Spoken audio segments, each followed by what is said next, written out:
The spring sun cast long shadows across the rolling plains of West Texas as Felicity Vaughn stood weeping beneath the apple trees of her late husband's orchard, the white blossoms floating down around her like snow in May of 1879. It had been exactly 1 year since Thomas had been taken from her, shot dead in a stagecoach robbery that had left her alone to manage their modest homestead with nothing but memories and mounting debts. Felicity's shoulders shook as she clutched the locket containing Thomas's portrait, her black mourning dress stark against the vibrant green grass beneath her feet. At 24, she had already known the greatest joy of marriage and the deepest sorrow of widowhood. The orchard had been Thomas's pride, planted as a wedding gift 3 years earlier, and now the blossoms seemed to mock her with their beauty and promise of fruit she might not be able to harvest alone. She didn't hear the approaching hoofbeats until they were nearly upon her. Hastily wiping her tears, she turned to see a tall figure on horseback at the edge of the orchard. His silhouette was unmistakably that of a cowboy, broad-shouldered with a Stetson hat casting a shadow over his face. "Pardon me, madam," the stranger called, dismounting with fluid grace. "I didn't mean to intrude." As he stepped into the dappled light filtering through the apple trees, Felicity could see his face clearly, strong-jawed with kind blue eyes that held concern. He wasn't much older than she was, perhaps 28 or 29, with dark hair and sun-bronzed skin that spoke of long days in the saddle. "I'm Isaiah Moore," he said, removing his hat respectfully. "I'm working at the Rockingham Ranch just over the ridge." He hesitated, then extended his hand, offering her something she hadn't noticed before, a small bundle of wildflowers tied with a piece of string. "I saw these growing by the creek and thought they might brighten someone's day. Then I heard you crying and thought maybe they were meant for you." Felicity stared at the simple bouquet, bluebonnets, Indian paintbrush, and golden coreopsis, common wildflowers that somehow seemed precious in that moment. Her fingers trembled as she accepted them. "Thank you, Mr. Moore. I'm Felicity Vaughn. This was my husband's orchard." Her voice caught on the past tense. "It's beautiful," Isaiah said, looking around at the trees. "Never seen apple blossoms quite so fine in this part of Texas." "Thomas ordered the saplings from back east," she explained, grateful for the distraction of conversation. "Everyone said they wouldn't survive out here, but he proved them wrong." Pride momentarily displaced her grief. "Seems like he was a determined man," Isaiah observed. "He was." Felicity nodded, fresh tears threatening. "Today marks a year since he's been gone." Understanding dawned in Isaiah's eyes. "I'm mighty sorry for your loss, Mrs. Vaughn." An awkward silence fell between them, broken only by the soft rustling of leaves in the breeze. "Do you tend this orchard yourself?" Isaiah finally asked, his gaze taking in the neat rows of trees. "I try," Felicity admitted. "But there's so much to do: the house, the vegetable garden, the chickens. I fear the orchard suffers from my lack of knowledge." Isaiah looked thoughtful, turning his hat in his hands. "I worked an apple orchard in Missouri before coming west. If you'd permit me, I could take a look around, maybe offer some advice." Felicity hesitated. Proper widows didn't invite strange men onto their property. But there was something trustworthy about Isaiah Moore's direct gaze, and she desperately needed help if she was to save Thomas's legacy. "I would appreciate that, Mr. Moore," she finally said. "Perhaps next Sunday after church?" A smile spread across his face, transforming his serious expression. "I'll be here, Mrs. Vaughn. And please, call me Isaiah." "Felicity," she offered in return, surprising herself with the informality.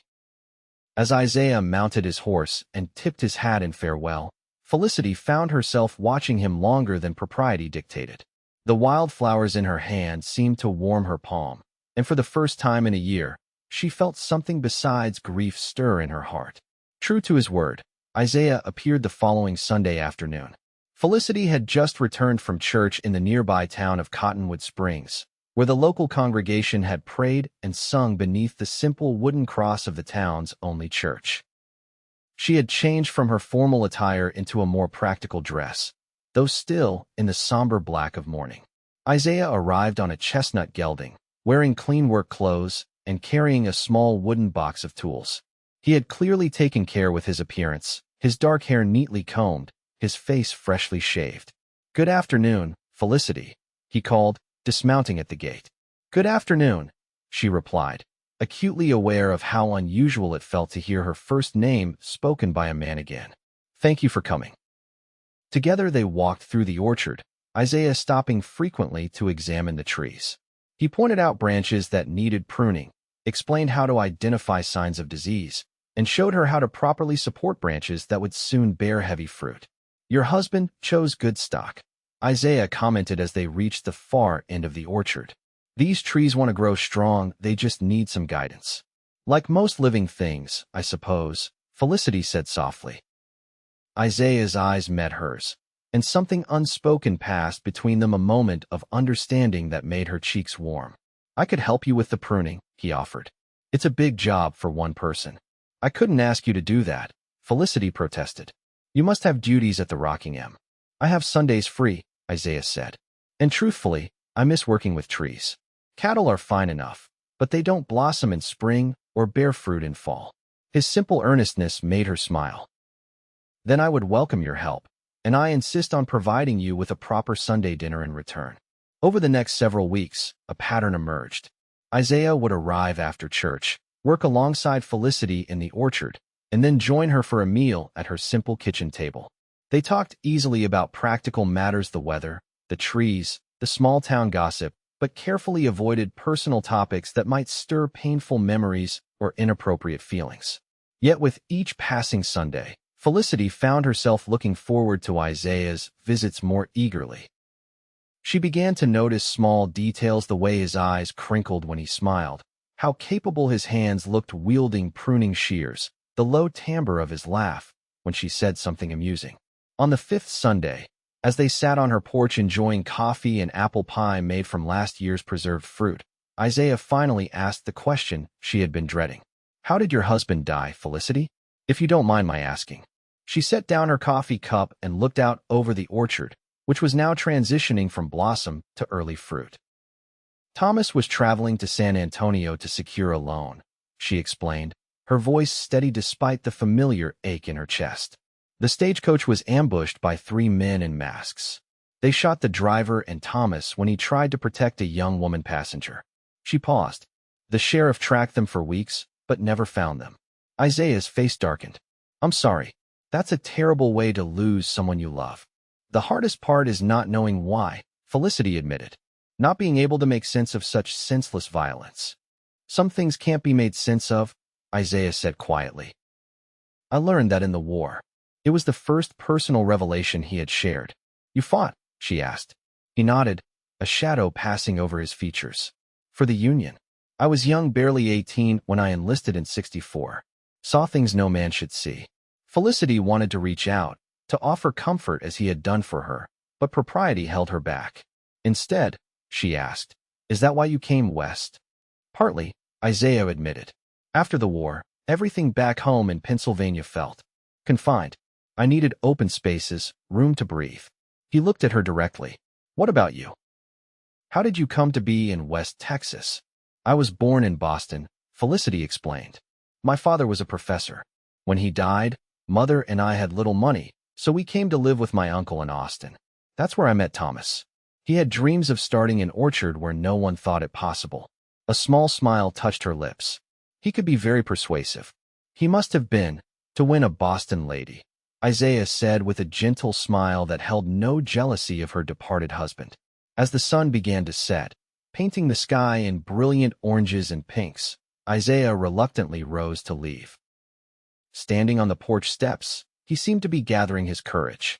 "Felicity, there's a social gathering in town next Saturday, a dance to raise money for the new schoolhouse.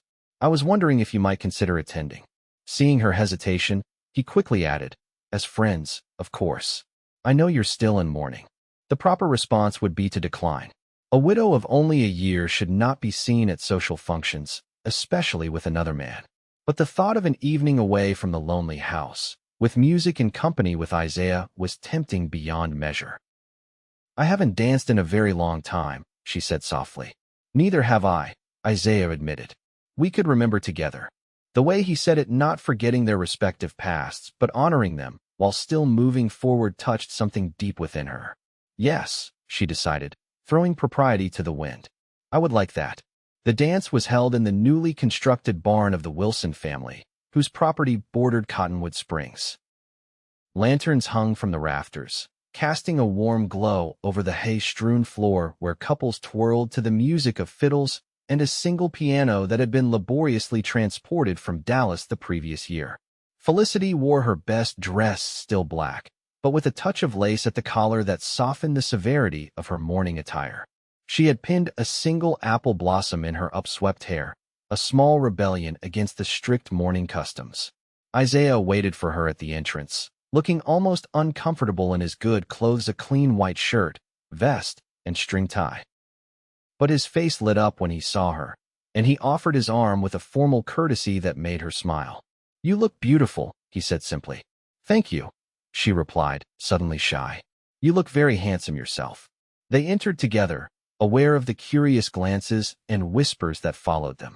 Felicity recognized the disapproval in some faces, the older women who guarded the social codes with vigilance, but there were kind smiles too, from those who perhaps understood that grief could not sustain a young woman forever.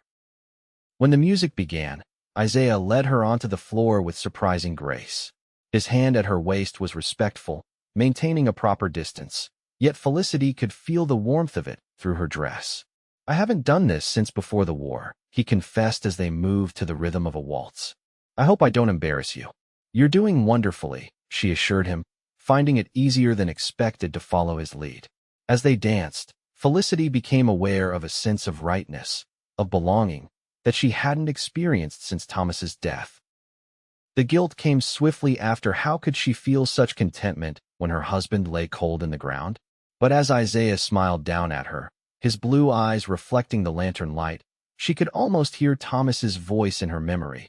"Be happy, my love. That's all I ever wanted for you." The evening passed in a blur of music and conversation. Isaiah introduced her to his fellow ranch hands and their families, all of whom treated her with warmth and respect. They shared lemonade and laughed at the antics of the children who darted between the dancers. It was well past midnight when Isaiah escorted her home in his wagon. The stars stretched across the Texas sky like diamonds scattered on black velvet, and the spring air carried the scent of mesquite and distant rain. "Thank you," Felicity said as they approached her homestead. "I didn't realize how much I needed that." "Sometimes we don't know what we need until we find it," Isaiah replied, his voice thoughtful. When they reached her door, he helped her down from the wagon, his hands strong and steady at her waist. For a moment, they stood close in the moonlight, and Felicity thought he might kiss her. Her heart raced at the possibility, both frightened and eager. Instead, Isaiah stepped back respectfully. "Good night, Felicity. I'll see you tomorrow for our usual orchard work." She nodded, both relieved and disappointed. "Good night, Isaiah." As summer bloomed across the Texas plains, so too did Felicity's feelings for Isaiah. Their Sunday routine expanded to include occasional weekday evenings when he would ride over after his work at the ranch to help with small repairs around her property. They shared simple meals and long conversations on her porch, watching fireflies rise from the grass as the sun set. In town, gossip inevitably followed their growing friendship. Some criticized Felicity for setting aside her mourning too soon, while others seemed pleased to see life returning to the young widow's eyes. Felicity found she cared less about such opinions with each passing day. One sweltering July afternoon, Isaiah arrived unexpectedly, his expression serious. "What's wrong?" Felicity asked, wiping her hands on her apron. "Nothing's wrong," he assured her. "But I need to speak with you about something important." They sat beneath the shade of the largest apple tree, its branches now heavy with small green fruit. "I've been saving my wages," Isaiah began without preamble. "The foreman at the Rockingham is retiring come fall, and Mr. Miller has offered me his position." "Isaiah, that's wonderful news," Felicity exclaimed, genuinely happy for him. "There's more," he continued, his fingers nervously twisting his hat brim. "The position comes with the use of a small house on the property. It's nothing fancy, just 2 bedrooms, a kitchen, and a sitting room, but it's solid. Good roof, stone fireplace." Felicity nodded, not quite understanding why he was telling her these details. "What I'm trying to say, rather poorly," Isaiah continued, taking a deep breath, "is that I believe I can now offer a respectable life to a wife." His blue eyes met hers directly. "To you, Felicity, if you'd consider having me." The world seemed to still around them. Even the cicadas paused their summer song. "Isaiah," she whispered, her heart pounding. "Are you proposing marriage?" "I am," he confirmed, reaching for her hand. "I know it hasn't been long since we met, and I know you still honor Thomas's memory. I would never ask you to forget him. But I've come to love you, Felicity. Your strength, your kindness, the way you laugh when something truly amuses you." He smiled softly. "The way you care for these trees as if they're your children." Tears filled Felicity's eyes, but they weren't tears of grief. "What about the orchard?" she asked. "This was Thomas's dream." "We could keep it," Isaiah said quickly. "It's not far from the ranch. I could ride over regularly, and when the harvest comes, we could work it together. Or," he hesitated, "if you preferred to sell it and start fresh, I would understand that too." Felicity looked around at the orchard, at the home she had shared with Thomas. For the first time, she saw it not as a shrine to her past, but as one chapter in the story of her life. "I need time to think," she said honestly. Isaiah nodded, disappointment flashing briefly in his eyes before understanding replaced it. "Of course. Take all the time you need." For a week, Felicity wrestled with her decision. She visited Thomas's grave in the small cemetery outside town, sitting beside the simple wooden marker for hours, talking to him as if he could hear. She read and reread his letters, remembering the man she had loved and lost. And each night, she found her thoughts turning to Isaiah, his gentle strength, his patience, the future they might build together. On Sunday, Isaiah arrived as usual, though his manner was more reserved, giving her the space she had requested. They worked side by side in comfortable silence, thinning the fruit to ensure the remaining apples would grow large and sweet. As the afternoon sun began its descent, Felicity finally spoke the words she had rehearsed. "I've been thinking about your proposal," she began. Isaiah stilled, his attention fully on her. "I love Thomas with all my heart," she continued. "Part of me always will. But these past months with you have shown me that my heart has room for new love as well." She reached for his hand, weathered now from their shared labor in the orchard. "Yes, Isaiah, I will marry you." Joy transformed his face, and he pulled her gently into his arms. Their first kiss was tender, a promise of the love they would build together, respectful of the past, but looking toward the future. They were married in September of 1879, just as the apples reached their peak ripeness. The ceremony was small, held beneath the orchard trees with the entire community of Cottonwood Springs in attendance. Felicity wore a dress of pale blue rather than the traditional white, acknowledging her previous marriage while celebrating the new one. Their first harvest as husband and wife yielded more fruit than Felicity had expected. Together they picked, sorted, and packed apples to be sold in town, and to the surrounding ranches. Isaiah's knowledge combined with Felicity's determination made them an effective team, and the profits were enough to pay off the last of the debts Thomas had left behind. They made their home in the foreman's house at the Rockingham Ranch, a cozy dwelling that Felicity soon transformed with her feminine touch: curtains at the windows, a braided rug before the hearth, wildflowers in mason jars on the table.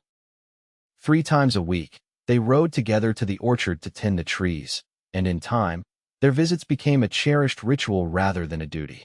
Winter brought the peaceful quiet of the off-season. Evenings were spent by the fire, Isaiah reading aloud from books Felicity had brought from her Boston childhood while she sewed or mended. They talked of the future, of children they hoped would come, of expanding the orchard when they could save enough to purchase adjacent land. It was during one such evening, with snow rare for West Texas falling softly outside their windows, that Felicity shared the news she had suspected for several weeks. "Isaiah," she said, setting aside her sewing, "I believe we will be welcoming a child come summer." His book fell forgotten to his lap, his expression transforming from shock to wonder to pure joy. He crossed the room in 2 strides, kneeling before her chair to place a gentle hand on her still flat stomach. "A child," he whispered, as if saying it too loudly might break the spell. "Our child." "Yes," she smiled, covering his hand with her own. "A new life to love." As the child grew within her, so too did the bond between Felicity and Isaiah.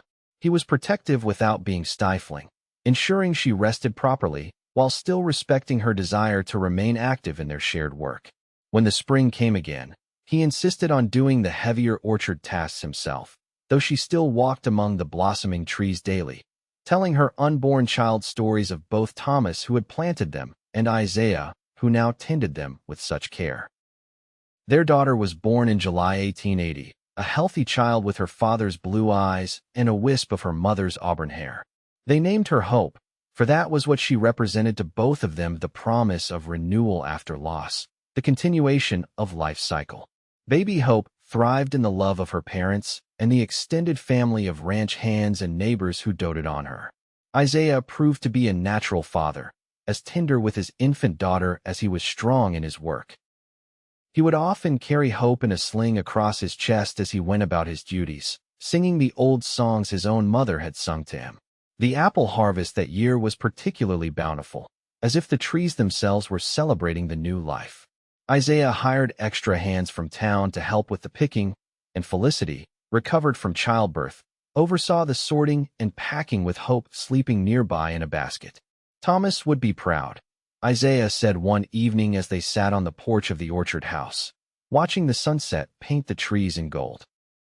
Of what you've done with his dream. Felicity leaned against her husband's shoulder, their daughter nursing contentedly at her breast. I think he would be glad to know I found happiness again, she said softly. With a good man who honors his memory by caring for what he left behind. Isaiah kissed the top of her head. I sometimes think he led me to you that day to the sound of your weeping beneath these trees. And you brought me wildflowers, Felicity remembered with a smile. And eventually, your heart. It was yours from that first moment, Isaiah admitted. Though I scarcely understood it then. As Hope grew into a toddler, then a young girl, the orchard expanded as well. Isaiah and Felicity purchased neighboring land and planted new varieties of apple trees, experimenting with types that might better withstand the Texas heat. Their reputation for quality fruit spread beyond Cottonwood Springs, bringing buyers from as far as Dallas to purchase their harvest. In 1882, Felicity gave birth to a son they named Samuel, after Isaiah's father. 2 years later, twins William and Charlotte joined their growing family. The foreman's house expanded too, with Isaiah adding rooms as their needs increased, always building with the solid, careful craftsmanship that characterized everything he did. Life wasn't without challenges. A drought in 1885 threatened both the ranch's cattle and the orchard's trees.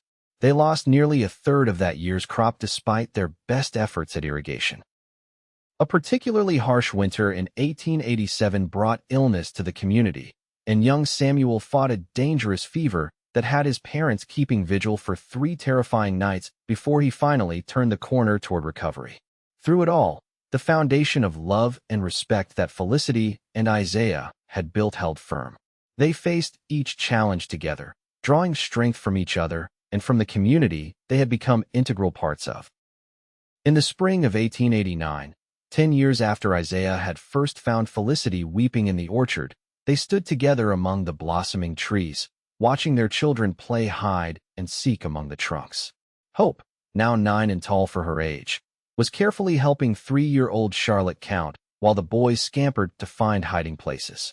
Sometimes I can hardly believe this is my life, Felicity mused, her head resting against Isaiah's shoulder. At 34, she was still beautiful, though fine lines had begun to appear at the corners of her eyes. Lines Isaiah insisted were marks of joy rather than age. Having second thoughts about marrying a simple cowboy, he teased, his arms secure around her waist. At 39, he was in his prime. His position as foreman now expanded to part owner of the Rocking M, a partnership offered by Mr. Miller in recognition of Isaiah's contributions to the ranch's success. Never, Felicity assured him, turning in his arms to face him. You brought me back to life, Isaiah Moore. You helped me understand that loving again didn't mean betraying what came before. Isaiah's fingers gently traced the curve of her cheek. And you taught me that a man could find peace after war, that there were still beautiful things to be discovered in this world. He looked around at their children, the orchard, the life they had built. I found all of them with you. Their kiss was interrupted by the delighted squeals of their children, who had apparently abandoned their game in favor of chasing a butterfly that fluttered among the apple blossoms. That evening, after the children were tucked into bed in the rooms Isaiah had added to the orchard house for their frequent overnight stays, Husband and wife sat on the porch swing, a quilt across their laps against the spring chill. The moon cast silver light across the orchard, turning the white blossoms luminous against the dark branches. "Do you ever wonder what might have happened if you hadn't ridden by that day?" Felicity asked, her voice soft in the quiet night. Isaiah considered the question seriously, as he did all things. "I believe some things are meant to be," he finally said. "If not that day, perhaps another. Our paths were destined to cross." A rather romantic notion for a practical man, Felicity teased gently. "You've made me a romantic," Isaiah admitted with a smile. "Though I'd thank you not to mention it to the hands. I have a reputation to maintain." Felicity laughed, the sound carrying across the orchard so different from the weeping that had first drawn Isaiah to her a decade before. Yet both were part of the same woman, the same life that had known profound sorrow and transcendent joy. "I love you, Isaiah Moore," she said, the words as true now as the first time she had spoken them. "And I love you, Felicity Moore," he replied, the name still filling him with quiet pride even after all these years. Until the last apple falls from the last tree. Together they sat, watching the moon's progress across the star-filled Texas sky, surrounded by the orchard that had witnessed their beginning and now sheltered their flourishing love, a love born from grief, but grown strong in the fertile soil of compassion, respect, and shared dreams. The apple trees, now mature and abundant, stood as living monuments to both the man who had planted them and the man who had saved them, and to the woman who had loved them both, finding in that capacity for love her greatest strength.